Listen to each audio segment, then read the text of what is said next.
나누려고 그래요. 이 땅을 살아가는 사계절이 우리 인생 가운데 있듯이 우리의 삶에도 봄, 여울, 봄, 여름, 가을, 겨울처럼 우리 인생에도 사계절이 있다는 것 혹시 아세요? 봄이 오면 여름이 오고, 여름이 오면 가을이 오고, 가을이 오면 겨울이 오는 게 인생의 비밀이라는데요. 이 시간은 역류하는 법이 없습니다. 자연은 봄, 여름, 가을, 겨울의 순서가 있지만 우리 인생에는 그 순서가 없다는 것이죠. 무슨 말이냐면 우리 인생에는 마지막 인생의 겨울이 불현듯 찾아오게 된다는 거예요. 우리는 이때를 맞이하게 되면 두려워하거나 염려하거나 불안하게 되죠. 그 누구도 인생의 진리와 같은 계절 앞에서 마지막 인생의 가을, 겨울을 맞이하는 우리들이 피해갈 수 없는 준엄한 진리 앞에서 만약 인생의 마지막 겨울을 만나게 된다면 어떻게 해야 할까? 본문 말씀은 사도 바울이 로마 감옥에서 이제 자신의 생명이 얼마 남지 않은 것을 직감하고 나서 사랑하는 사람을 생각합니다. 평생 믿음으로 낳았고 복음으로 낳았고 사랑으로 낳았던 사람, 그러면서 그에게 속히 오라고 편지하고 있는 거예요. 이 편지를 쓸 때 사도 바울은 어떤 형편이었냐면 로마 감옥에 갇혀 있었던 때입니다. 그리고 나서 자신이 경험했던 하나님의 은혜와 사랑을 전심으로 사랑하는 믿음의 제자들에게 알려주고 싶은 마음으로 오늘 디모데후서를 기록하고 있죠. 아마 이 편지를 쓰고 있었던 사도 바울도 직감했을 것 같아요. 이제 나에게 남겨준 시간이 얼마 남지 않았구나. 천년 만년 살 것 같은 우리의 마음도 어느 순간 삶의 고비고비를 넘다 보면 사는 게 참 쉽지 않다. 정말 우리 인생을 하루하루 산다는 게 얼마나 감사한 일인가를 생각해 보면서 사도 바울은 지금 로마 감옥에 갇혀 있으면서 에베소에 있는 디모데에게 편지를 보내고 있는 것이죠. 자신이 겪었던 인생의 경험을 다 정리하고 마지막 정말 당부의 말씀을 담아가지고 부탁하는데, 전도서 12장의 말씀을 보면 오늘 사도 바울의 심정과도 같은 본문이 등장하거든요. 12장 3절부터 5절에 있는 말씀을 우리 같이 한번 천천히 읽어보았으면 좋겠어요. 자, 시작.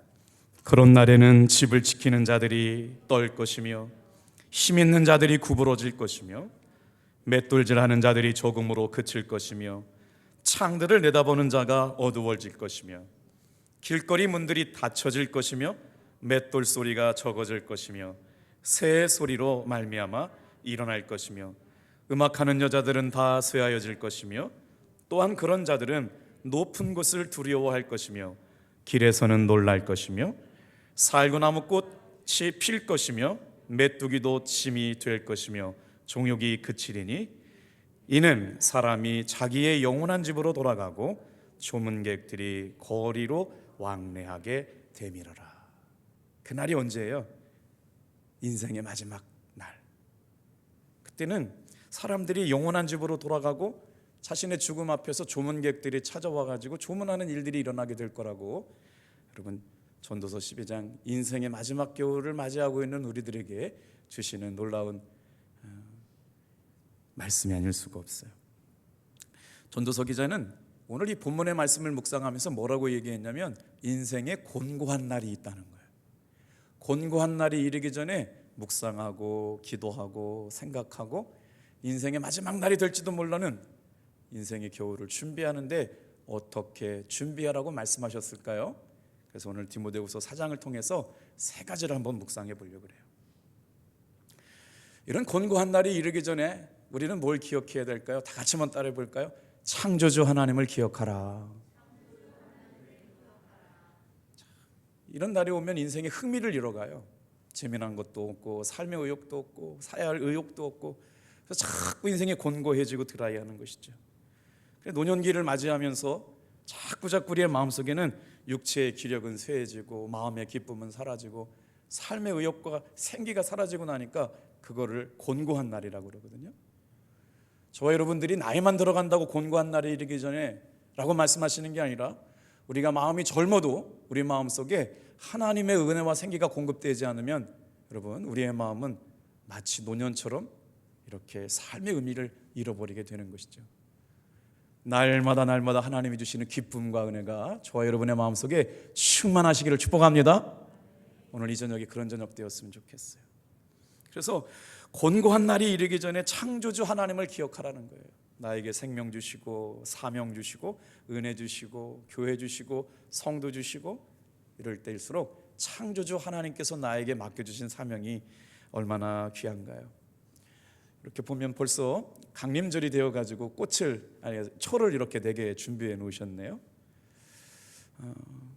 여러분, 인생을 살면서 우리가 참 많은 꽃들을 만나게 되는데 꽃은 한 번도 똑같은 꽃을 피워본 적이 없대요. 우리 교회도 벚꽃나무가 있잖아요. 한 번도 똑같은 꽃을 피워본 적이 없대요. 날마다 새롭게 피어나는 것이죠. 오늘 이 저녁 저는 다 같이만 따라해 보겠습니다. 인생의 마지막 겨울. 그날이 우리의 날에 정말 곤고한 날이고 의미 없는 날이고 힘없고 생기 없는 날이 아니라 창조주 하나님을 기억하면서 저와 여러분에게 맡겨주신 사명을 끝까지 붙들고 살아갈 수 있게 되기를 축복합니다. 오늘 21절에 보니까 사도 바울이 디모데에게 편지하면서 너는 겨울 전에 어서 오라 라고 이렇게 부탁하고 있어요. 이 말씀 뭐냐면 계절적으로도 겨울일 뿐만 아니라 사도 바울에게 인생의 마지막 겨울이 다가오고 있음을 직감할 수 있게 되는 것이죠. 자, 그 표현이 6절에도 나와요. 우리 6절 한번 천천히 읽어볼게요. 자, 시작. 전제와 같이 내가 벌써 부어지고 나의 떠날 시각이 가까워 왔도다. 우리 그리스도인의 삶을 설명한다면 종말론적인 삶을 살아가는 사람들이에요. 우리의 시간은 오늘이 마지막인 것처럼 살아가는 사람들이라고요. 주님이 언제 오세요?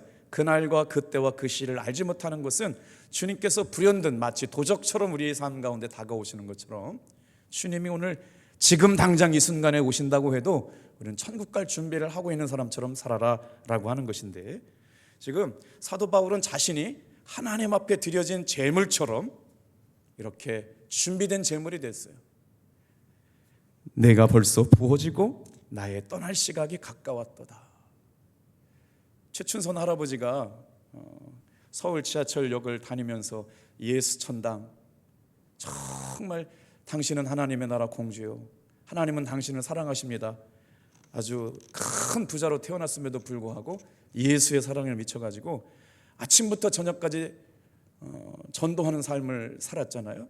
그래가지고 다큐멘터리 감독이 그분의 인생을 이렇게 일주일 동안, 한 달 동안 쭉 추적하다가 세상에, 저도 그 다큐멘터리를 보면서 최춘선 할아버지가 자기가 죽을 날을 성경책에다 기록해 놨습니다. 자기의 갈 날을 알고 있었다는 거예요. 그리고 나서 장례가 다 치러지고 그 최춘선 할아버지의 성령책을 보니까 이날 하나님께서 나를 불러가신 날이라고 써놓은 거를 이렇게 촬영해서 보였던 다큐멘터리를 본 적이 있잖아요. 성령의 충만한 은혜가 경험되어지고 하늘나라가 분명히 있고 천국과 지옥이 있다는 걸 깨닫고 나서는 자기가 가야 될 날까지도 주님께서 명확하게 알려주셨더라고요. 그분의 아드님이 목사님이신데 그 최춘선 할아버지는 평생 건들면 예수, 오직 예수. 그래서 큰 부자였는데도 불구하고 그 재산을 다 이웃들에게 나눠주고 오직 복음을 전하고 예수만 말하고 살았던 그의 삶을 살게 되는 것이잖아요. 저는 이 말씀을 묵상하면서 이런 생각이 들어요. 사도 바울도 지금 자신이 떠나갈 시간을 알고 있어요. 다 같이 한번 따라해 볼까요? 내가 벌써 부어지고 나의 떠날 시각이 가까웠도다. 얼마나 대단한 통찰력 아닐까요? 자신의 삶이 언제 주님 앞에 돌아가야 할 것, 그것을 먼저 알고 있었는데 사도 바울도 마찬가지로 자신이 떠나가야 할 시간이 다가오고 있음을 직감하고 있었다는 것이죠. 무슨 말일까요? 인생의 겨울이 다가왔다는 거예요.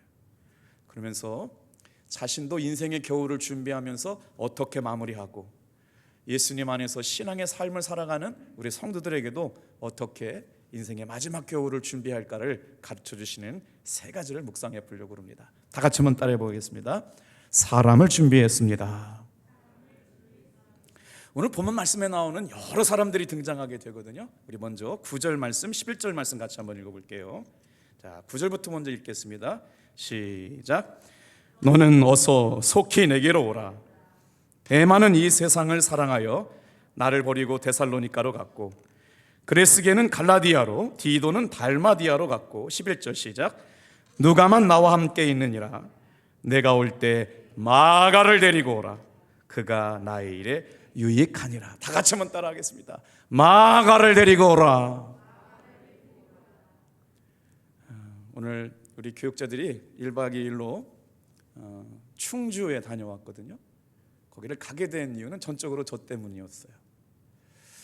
오늘 이 저녁에 말씀을 듣고 신앙생활하는 성도 여러분, 이 말씀 중에 첫 번째, 인생의 마지막 겨울이 오기 전에 준비해야 될 일이 뭘까를 생각해 봤는데, 사람을 준비하시길 바랍니다. 아멘이세요? 강원도에서 목회할 때 청풍명월이라고 하는 그 동네에서 그냥 산밖에 없어요. 산밖에 없는 그곳에 청년 하나가 이렇게 훈제 고깃집을 열었어요. 그 훈제 고깃집을 열면서 겨울에는 뭘 했냐면, 강원도 정선 사북에 와가지고 하이원 스키장에서 스노보드 강사를 했어요. 근데 국제 공인 강사예요. 제가 만난 참 많은 믿음의 사람들은 나이가 있거나 없거나 하나님을 기쁘시게 하는 일에 인생의 승부를 건 사람처럼 살았어요. 그러니까 이 사람들은 주일날에 레슨과 강의를 해야 돈을 버는데 그날 예배를 선택했어요. 그래서 겨울철 서너 달 동안 항상 저희 교회에 와가지고 이렇게 예배를 드렸는데, 어느 날 이 친구가 찾아와가지고 이런 거예요. 목사님, 제가 꿈을 꿨는데 이 꿈을 얘기하면 사람들이 다 비웃을 것 같다는 거예요. 자기가 지금 사업하고 있는 잠바골 가든 인터넷 한번 검색해 보세요. 제가 이번에 우리 부교육자들 식사를 좀 대접해 주려고 그랬더니 3개월 동안 기다려야 밥을 먹을 수가 있대요. 죄송해요 목사님, 우리 식사하시려면 3개월을 기다려야 돼서 밥 못 먹고 왔어요.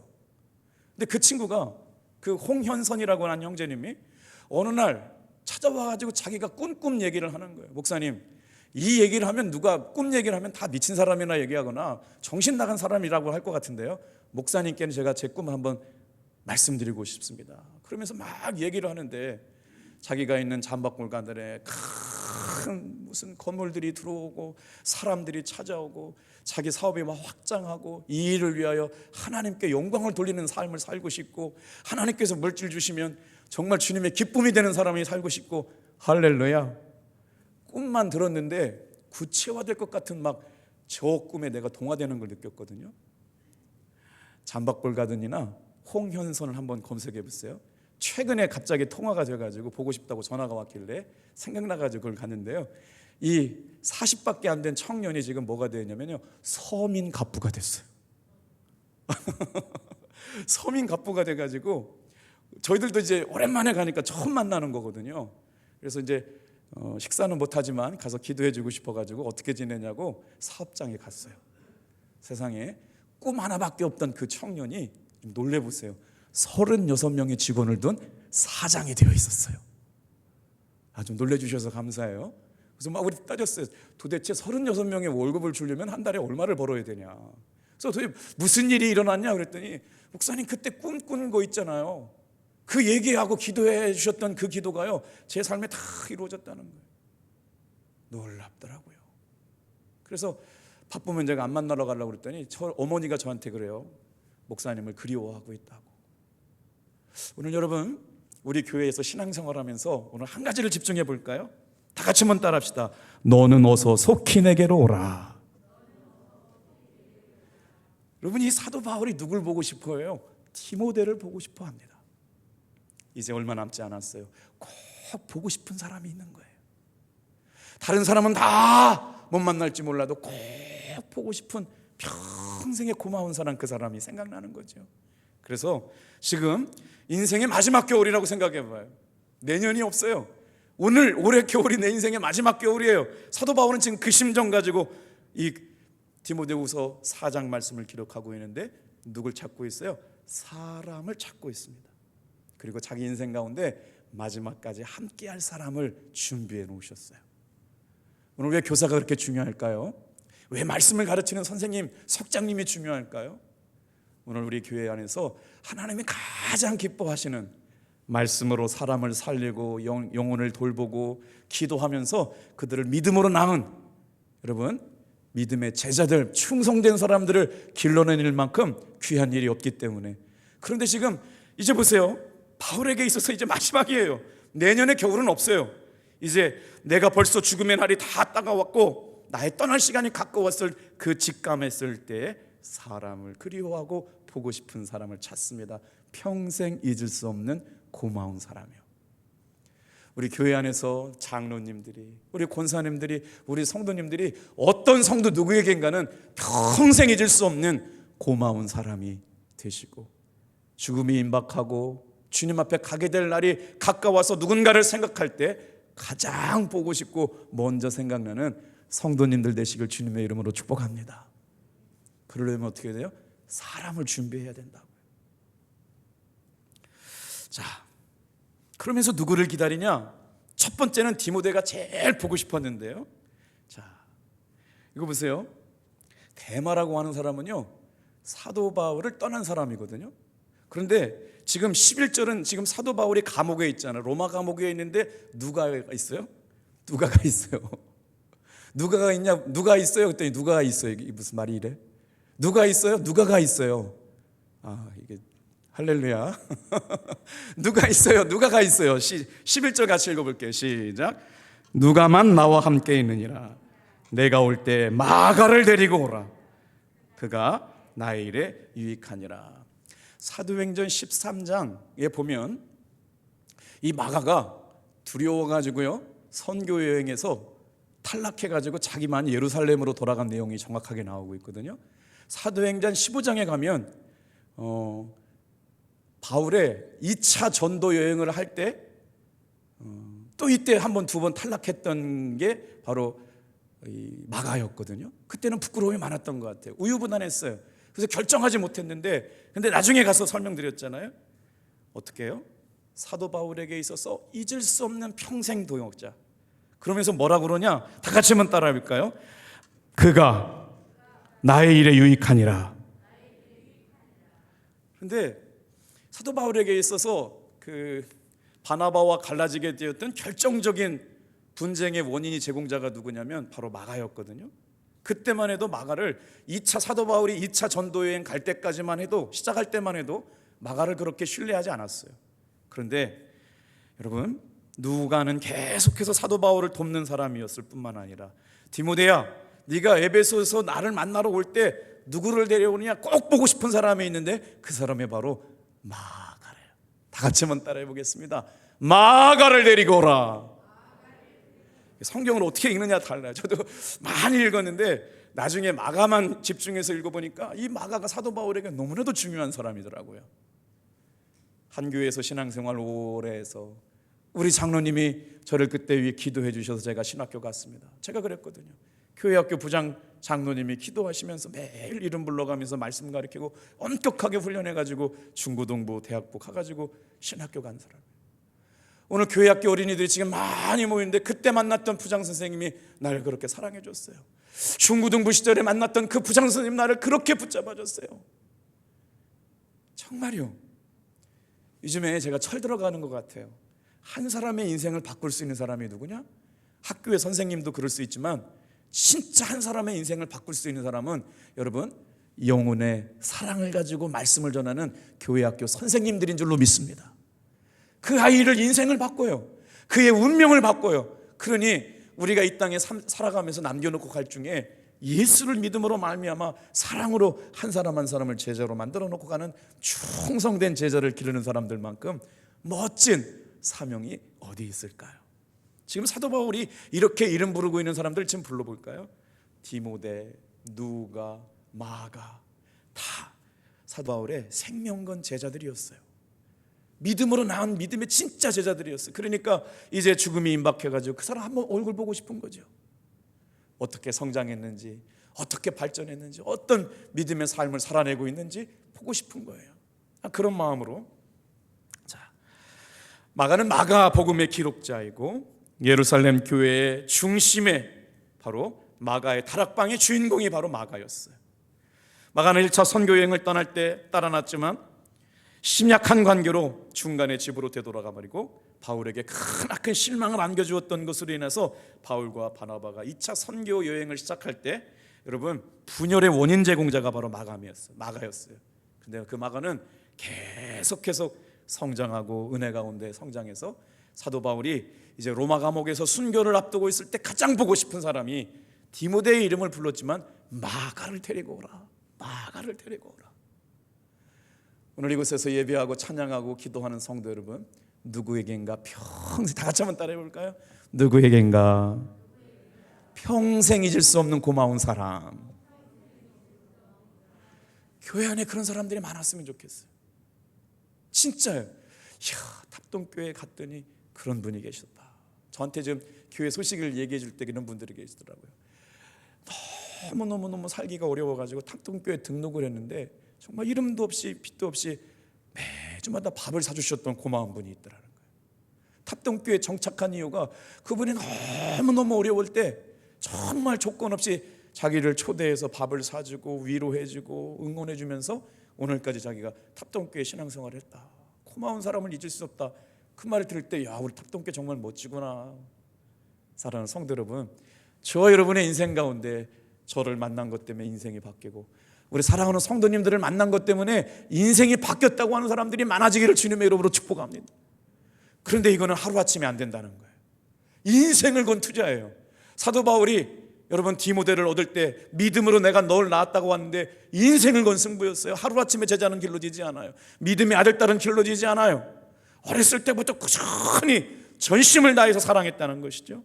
근데 그가 보고 싶은 거, 왜? 진짜 사랑했으니까 보고 싶은 거 아닐까요? 잊을 수 없으니까 마지막 보고 싶은 거 아닐까요? 그때 고마웠다고, 그때 잊을 수 없다고, 그때 위로가 됐다고 얘기해 준 거 아닐까요? 그때 정말 마가는 부족함에도, 우리 사도 바울은 부족함에도 마가를 품고 큰 지도자가 될 수 있도록 용서해주고 지지해주고 있었던, 그래서 극적으로 화해가 되는 일들을 보게 돼요. 골로새서 4장 10절에 가보면요, 마가가 바울을 돕는 자로 변화된 모습을 통해서 사도 바울의 목회를 돕고 수고하는 일이 기록되어 있어요. 그러니까 오늘 본문의 말씀에 보면 11절 말씀 보세요. 처음에는 2번이나 도망갔던 사람이었잖아요. 그런데 성령의 충만한 은혜를 경험하고 나서 뭐가 진리고 뭐가 중요한지를 발견하고, 사도 바울에게 있어서 누가 기억돼요? 다 같이 한번 따라해 볼까요? 그가 나의 일에 유익하니라. 왜 유익하다고 말했을까요? 사도 바울이 로마 감옥에 갇혀 있을 때 성경의 대필자 역할을 한 사람이 바로 마가였고, 교회와 연락을 주고받을 수 있는 바울의 수종자가 되고 편지가 되고 향기가 되어가지고 정말 사도 바울에게 있어서 잊을 수 없는 대필자가 되고 하나님의 소통을 가져오는 사람이 됐기 때문에 그래요. 사도 바울은 마가를 가리켜서 자기에게 유익한 사람이라고 말하게 되죠. 보고 싶어 하는 사람, 잊을 수 없는 사람, 고마운 사람, 무엇보다도 인생의 겨울, 마지막 겨울을 살고 있는 사도 바울에게 있어서 보고 싶은 사람 이름처럼 우리 탑동교회에서 신앙생활하는 모든 성들이 내 인생의 마지막 겨울에 정말 불러보고 싶고 고맙고 사랑하는 성도들이 여러분의 신앙생활 가운데 많이 생겨나기를 주님의 이름으로 축복합니다. 사랑으로 흘려보내야 남죠. 말씀으로 제자를 길러봐야 남죠. 전도에서 그렇게 그 한 사람을 키워봐야 누가도 생기고 디모데도 생기고 마가 같은 사람도 생기지 않습니까? 그런 거 참 좋겠네라고 가만히 있으면 안 되는 거죠. 그래서 속회를 돌보고, 그래서 교회학교 교사가 되고, 여러분 그런 믿음의 고백들 다 같이 한번 따라해 볼까요? 인생의 마지막 겨울에 사람을 준비합시다. 그래서 그거 보고 싶다고 지금 9절 말씀하고 있는 거예요. 너는 어서 오라, 내게로 오라, 속히 오라, 보고 싶다, 사랑한다. 사도 바울이 인생의 마지막을 준비하는 일은 뭐였다고요? 사람 준비하는 거예요. 사람. 자, 좀 행복한 생각이 안 들어요. 우리의 인생이 마지막이 될 때 외롭지 않는 사람. 사도 바울은 고난도 많고 박해도 많이 당했음에도 불구하고 그에게 생명 건 제자들이 있었구나. 정말 보고 싶은 사람, 사랑하는 사람, 이름 불러봐도 끝까지 자기를 배신하지 않고 따라올 수 있는 사람들이 있었구나. 사도 바울은 정말 행복한 사람인 것 같아요. 자, 보세요. 사도 바울에게 있어서도요, 실망스러운 일이 있었습니다. 10절 같이 한번 읽어볼게요. 자, 시작. 대마는 이 세상을 사랑하여 나를 버리고 데살로니가로 갔고, 그레스게는 갈라디아로, 디도는 달마디아로 갔고. 대마가 어떤 사람이었냐면 바울이 1차 투옥되었을 때 전심으로 돕던 사람이었거든요. 그런데 끝까지 함께하지 않았어요. 세상을 사랑했기 때문에 바울과 복음을 버리고 세상으로 돌아간 사람의 대명사가 바로 대마였어요. 그러니까 사도 바울에게 있어서 정말 사랑도 주고 믿음도 주고 사랑으로 양육하고 길렀음에도 불구하고 배신당하는 일이 있었다는 걸 너무나 아팠을 것 같아요. 그러니까 편지에 써놨잖아요. 대마는 세상길로 갔다는 거예요. 이 세상을 사랑하여 세상으로 도망한 사람, 얼마나 마음이 아팠을까요? 사주간 양육하고 세례주고 전도하고 집사도 되고 충성된 제자가 된 줄 알았더니 옛날 세상의 모습을 닮아서 갔다는 거예요. 14절 보니까 사도 바울에게 있어서 여러분 괴롭게 한 사람도 있었더라고요. 자, 14절도 한번 읽어볼게요. 시작. 구리 세공업자 알렉산더가 내게 해를 많이 입혔음에 주께서 그 행한 대로 그에게 갚으시리니. 얼마나 사도 바울에게 얹힌 게 많으면 주님이 그에게 나한테 한 것처럼 그에게도 갚으셨으면 좋겠다고 막 편지에 기록으로 남겨놨어요. 구리장색 알렉산더가 사도 바울에게 괴로움을 주는 사람이었던 것 같아요. 오늘 여러분 이 말씀을 묵상하면서 정말 보고 싶은 사람, 그리운 사람, 만나고 싶은 사람, 사랑하는 사람을 여러분 찾고 있습니다. 그리고 그 사람이 사도 바울 곁에 있어요. 디모데도 있고 누가도 있고 마가도 있고 말이에요. 우리 인생의 겨울이 오기 전에 여러분 나이가 들수록 사람 곁에는 사람이 있어야 돼요. 언제나 가까이 할 수 있고 사랑할 수 있고 만나고 싶은 사람들이 저와 여러분의 인생의 마지막 겨울이 올 때 옆에 항상 있기를 주님의 이름으로 축복합니다. 그러려면 지금부터 키워야 된다고요. 사도 바울은 참 행복한 사람이었어요. 인생의 겨울이 닥쳐올 때 마음 놓고 만날 사람들이 있었다는 것, 정말 보고 싶고 빨리 찾아올 수 있는 사람이 주변에 곁에 있었으니 얼마나 다 정말 행복할까요? 오늘도 우리에게 이런 은혜가 있었으면 좋겠습니다. 두 번째 한번 볼까요? 다 같이 한번 따라해 볼게요. 영혼의 양식을 준비했습니다. 자, 인생의 마지막 겨울을 지내는 사람들에게 사도 바울이 뭘 준비했는지를 또 우리에게 가르쳐 주는데요. 영혼의 양식을 준비했다는 거예요. 로마의 겨울이요 춥대요. 그것도 차가운 지하 감방 속에서 냉기가 뼛속까지 들어오는 그 지하 감방 속에 얼마나 냉기가 파고들었을까요? 지금이야 뭐 조금 인권 때문에 감옥도 좀 지낼 만하지만 제가 강원도 있을 때요 영월 교도소 지도 목사였어요. 그래서 한 달에 한 번, 두 달에 한 번 영월 교도소에 설교를 간 적이 있거든요. 그러면 꼭 목사님들 보고 뭐 떡이라든가 음료수라든가 그 교도소 안에 있는 분들을 위로할 때 진짜 무서운 게 말이에요. 이게 신분증을 발급받거든요. 국무부 장관이 이제 신분증을 주는데 문이 촥 열리고 나서 지나고 나면 덜컹 닫혀요. 그리고 또 한 게이트 지나고 나면 촥 닫히고요. 한 번 또 지나고 나면 한 3번 정도 촥 닫히고 나면 이제 이렇게 예배드릴 수 있는 공간에 들어가게 되는데 가끔씩 그런 생각이 돼요. 여기서 잠겨가지고 못 나가면 어떻게 되나? 근데 그 문 잠그는 소리가 척커덩 정말 가슴이 철렁 내려앉아요. 근데 갈 때마다 느끼는데 그 안에 있는 사람들이 예배를 드릴 때 정말 감동받아요. 우리가 드리는 예배하고 달라요. 얼마나 간절하게 예배를 드리는지. 그분들 다 세상이 판단할 땐 죄인들이었잖아요. 다 사고치고 뭐 해코지 한 사람들 모아놨는데 거기서 예배 드리는 사람들이 성가대 지휘자도 있고요, 반주자도 있고요, 성가대원들도 있어요. 얼마나 뜨겁게 눈물로 찬양하는지 몰라요. 쪼크 아니고 진짜예요. 장로님도 계세요. 목사님도 계셨어요. 뭐 다 사고 날 수 있으니까. 그런데 그분들이 얼마나 뜨겁게 눈물로 회개하면서 은혜를 기다렸는지 몰라요. 뭐 정말 그렇게 간절한 예배를 어디서 본 적이 없는 것 같아요. 오늘 사도 바울은 로마의 감옥에 누워 있습니다. 냉기가 뼛속까지 파고들어요. 섬뜩하고 차가운 공기가 지하의 습한 공기 속에 이제 간수들의 쇳날 같은 고함 소리 같은 것들이 온통 죽음을 임박해 있음을 감돌고 있는 그때에 한번 13절 같이 한번 읽어볼게요. 자, 뭘 가져오라고 그래요? 같이 읽어볼게요. 시작. 내가 올 때 내가 들어와 가보의 집에 둔 겉옷을 가지고 오고 또 책은 특별히 가죽 종이에 쓴 것을 가져오라. 가죽 종이에 쓴 것이 뭔가 신학자들이 연구했어요. 이거 아마 구약 성경일 거라는 거예요. 가죽에 둘러싸인 두툼한 책이 사도 바울이 감옥에서 지금 마지막 찾고 있는 것이 바로 가죽으로 둘러싸여 있는 책과 망토를 갖고 그래요. 이거 왜냐면요, 추운 겨울이 왔음을 지금 직감해주고 있는 것이죠.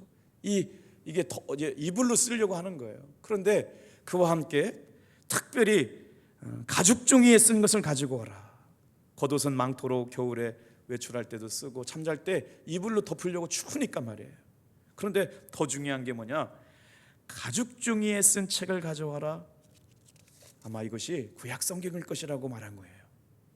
자신의 몸을 돌볼 수 있는 따뜻한 외투일 뿐만 아니라 자신의 영혼을 지킬 수 있는 마음의 양식, 영혼의 양식이 될 수 있는 성경책을 가져오라고 얘기하고 있어요. 오늘 사랑하는 성도 여러분, 인생의 마지막 겨울이 오기 전에 여러분 책을 많이 읽을 수 있게 되기를 주님의 이름으로 축복합니다.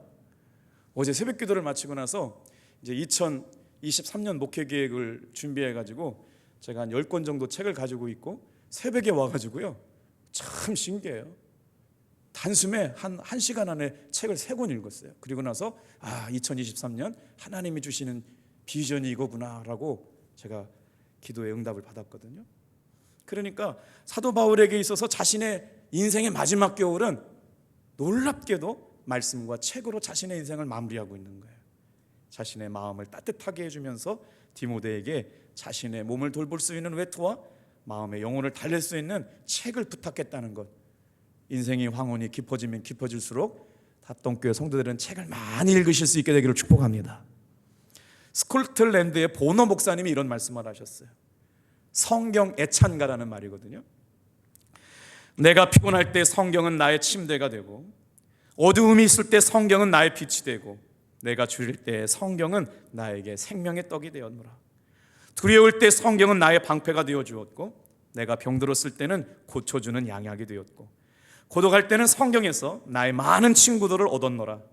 성경은 무지한 나에게 학교가 되어 주었고, 풍파가 일어날 때는 성경은 나의 피난처가 되었노라. 성경은 누구에게나 하나님의 진리일 뿐입니다. 얼마나 이렇게 성경을 귀하게 여기고 살아가셨는가를 생각해 봐요. 우리의 몸과 마음을 따뜻하게 할 하나님의 진리의 말씀을 늘 가까이 하면서 영혼의 마지막 여러분 겨울을 지나가는 저와 여러분들 되기를 축복합니다. 그래서 세 번째 한번 볼게요. 자, 뭘 준비했대요?